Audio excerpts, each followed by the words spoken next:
अभी हमने ये देखा कि जब किसी मटेरियल को हम मैग्नेटिक फील्ड में रख देते हैं तो जो उसके मैग्नेटिक डाइपोल्स होते हैं जो कि रैंडमली ओरिएंटेड होते हैं वो एक पर्टिकुलर डायरेक्शन में अरेंज हो जाते हैं और उसका एक नेट डाइपोल मोमेंट आ जाता है।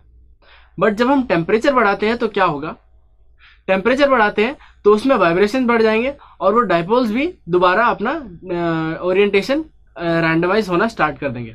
सही है। इसी को गवर्न करने के लिए पियरी क्यूरी ने एक लॉ दिया था जो कि था क्यूरीज लॉ।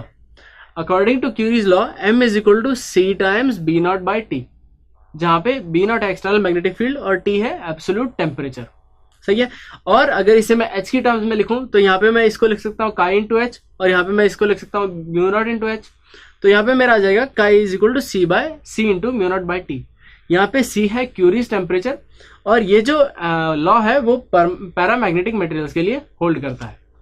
अब जब मैं बी नॉट बढ़ाता जाऊंगा तो एक मैक्सिमम वैल्यू तक ये मैग्नेटाइज होगा और उसके बाद एक सैचुरेशन वैल्यू ऑब्टेन हो जाएगी जिसके बाद ये लॉ होल्ड नहीं करता।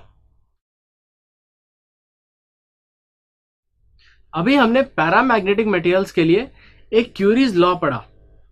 इसी तरह से फेरोमैग्नेटिक मटेरियल्स के लिए भी एक डिडक्शन दिया था जिससे कि एक पर्टिकुलर टेम्परेचर के अबव जब हम फेरोमैग्नेटिक मटेरियल को हीट करने लगेंगे तो एक पर्टिकुलर टेम्परेचर के अबव वो पैरामैग्नेटिक मटेरियल्स की तरह बिहेव करने लग जाएगा।